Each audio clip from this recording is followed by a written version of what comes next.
The first round of the 2025 NBA Draft is tonight. It's a night that is an offering of hope for NBA fans that perhaps they will acquire their next franchise superstar. The unknown is tantalizing, and bias will certainly kick in as soon as our team's new players are announced.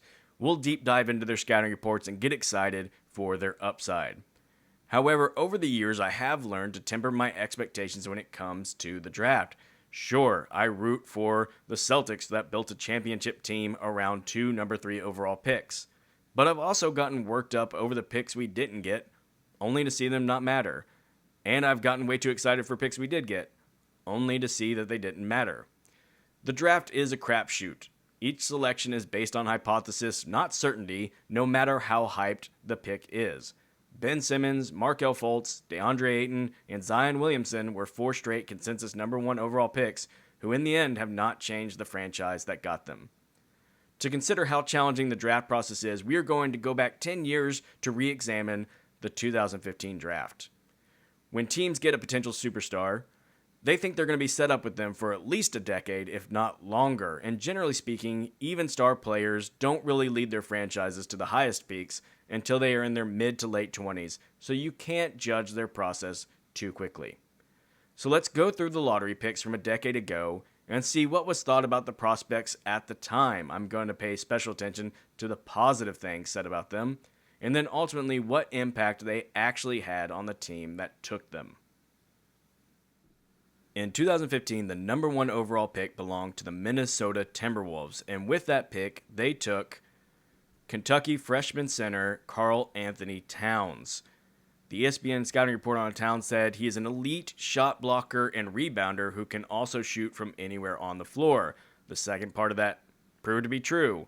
The elite shot blocker, not as much. Bleacher Report player comparisons compared him to Andrew Bogut, which seems pretty bogus considering Towns' defense, and LaMarcus Aldridge, which I can see the comp, but Towns is a better shooter than Aldridge. Ultimately, Towns spent 9 years with the Timberwolves. Their most successful season was last year when they made the Western Conference Finals. But now, 10 years later, Towns is with the Knicks, who he also helped get to a Western Conference Finals. The number 2 overall pick belonged to the Los Angeles Lakers, and with that pick, they took D'Angelo Russell. The scouting report on Russell was that he was a terrific playmaker and an elite shooter. Comparisons were made to Manu Ginobili because he's a lefty, really. Ultimately, he only spent 2 years with the franchise. The most successful season they had with them, they had 26 wins. And where is he now? Well, it's been a winding career for Russell. He's with Brooklyn now, but that's after the Lakers traded him to Brooklyn. Then he went to Golden State, then Minnesota, back to the Lakers, and now a second stint again with Brooklyn. The third pick was the Philadelphia 76ers, and with it they took Duke freshman big man Jahlil Okafor. Okafor was said to have size, soft hands, excellent footwork, and a high basketball IQ. He was a throwback center who liked to post up. Player comparison was Al Jefferson, which people might have thought at the time seemed low for a number 3 overall pick like Okafor, but ultimately it would have been nice if he had Jefferson's career. Years with the team ended up being only 2. The most successful season he had with Philly, they had 28 wins. And where are they now? Well, he's playing with the Indiana Mad Ants in the G League. He's been out of the NBA for 4 years. The number 4 pick belonged to the New York Knicks, and with it they took Kristaps Porzingis. A little bit controversial on draft night, but he had a solid rookie season. The scouting report on Porzingis was that he was a terrific athlete that excels facing the basket. He, of course, drew comparisons to Dirk Nowitzki, though they had the sense to say a poor man's Dirk Nowitzki. Ultimately, Porzingis only spent 3 years with the team. The most successful season they had while he was there was 32 wins. And Porzingis now, well, as of now, he just got traded to the Atlanta Hawks, but he was with the Celtics after a stint with the Mavs and the Wizards, but he helped the Celtics win the 2024 NBA championship. We'll always be thankful for you, Kristaps. The Orlando Magic had the 5th pick in the draft, and with it they selected Mario Hezonja from Croatia. Hezonja was said to be able to score from anywhere on the floor. He was mostly touted for his IQ and confidence. The player comparison was Joe Johnson, which had to just be about maybe his physical profile because he did not score with the effectiveness of Joe Johnson. Years with the team ended up being only 3. His most successful season with the team, they had 35 wins. And where are they now? Well, Hezonja has been playing for Real Madrid. He's been out of the NBA for 5 years. The 6th pick of the draft belonged to the Sacramento Kings, and with it they took another Kentucky big man, Willie Cauley-Stein. Cauley-Stein was said to be an elite shot blocker who can guard both big men and wings. The player comparison was Tyson Chandler. I remember being very excited for Cauley-Stein and thinking he was going to be the next Tyson Chandler. However, he only ended up spending 4 years with the Kings. The most successful season they had in his tenure was 39 wins. And where is he now? Well, now he's playing for the Nanjing Monkey Kings. He's been out of the league for 3 years. And I gotta say, I might have to get a Cauley-Stein Monkey Kings jersey because that looks pretty cool. The Denver Nuggets owned the number 7 pick, and with it they took point guard Emmanuel Mudiay. Mudiay was a little bit of a controversial figure because he chose to forego college and go to China to play professionally for a year in his gap year between high school and NBA. Of course, this was before NIL deals, so that was the only way to choose money. He was said to be an athletic guard who can get to the basket and finish above the rim. His player comparison was John Wall, but he was just that prototype of big, athletic, strong point guards in the tradition of Rose, Wall, Westbrook. However, he did not pan out the same way they did. In his time with the Nuggets, it only lasted 2.5 years. The most successful season they had was a 40-win season. He just didn't have very much to do with it. And where are they now?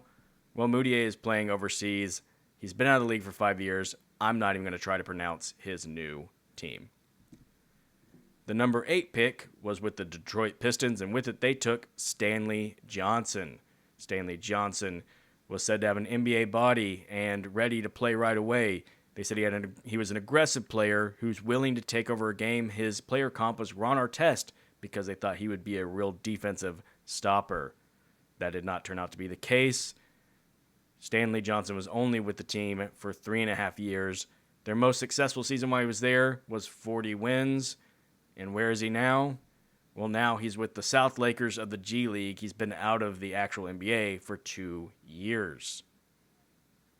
The number 9 pick belonged to the Charlotte Hornets. And with it, they took Frank the Tank, Frank Kaminsky, who was coming off a big year with Wisconsin. Frank was said to be the rare 5 who can rebound, block shots, and stretch the floor. That sounds like a lot, doesn't it?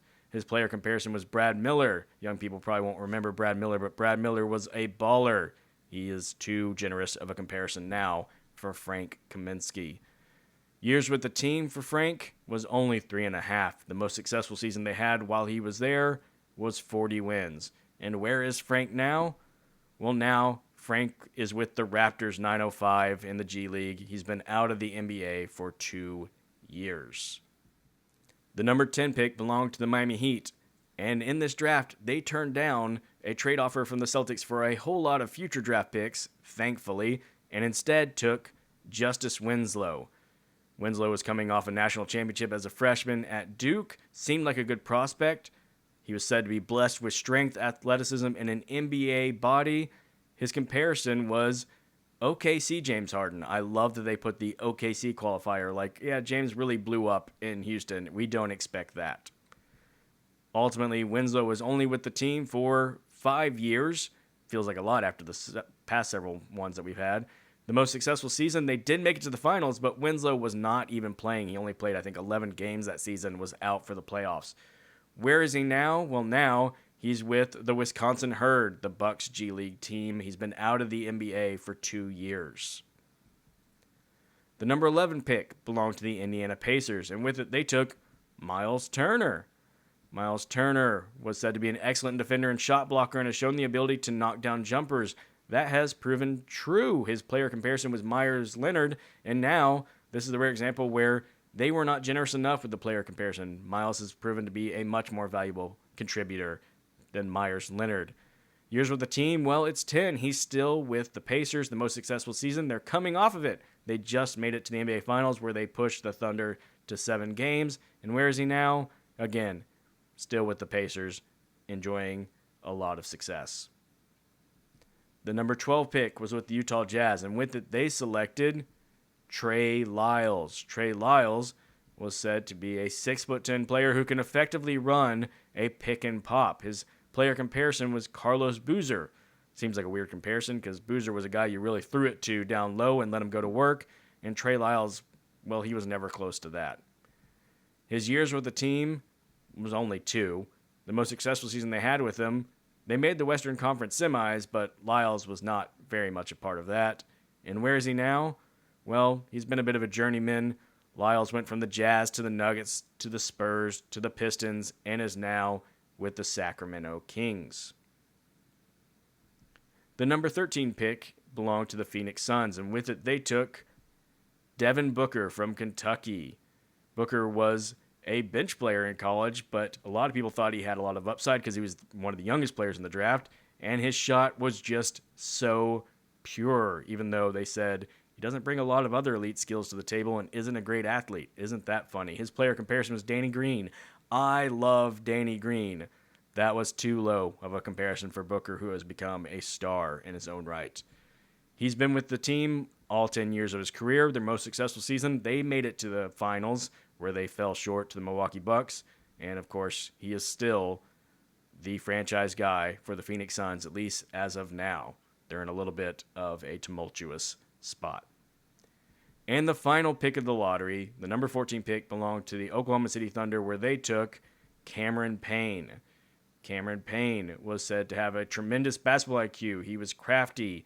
He was exactly what they thought they needed in a backup point guard to Westbrook. His player comparison was Jarrett Jack, which I think, there's some merit to that. But Jack was a really well-respected journeyman, and I don't know if Cameron Payne has quite reached that status.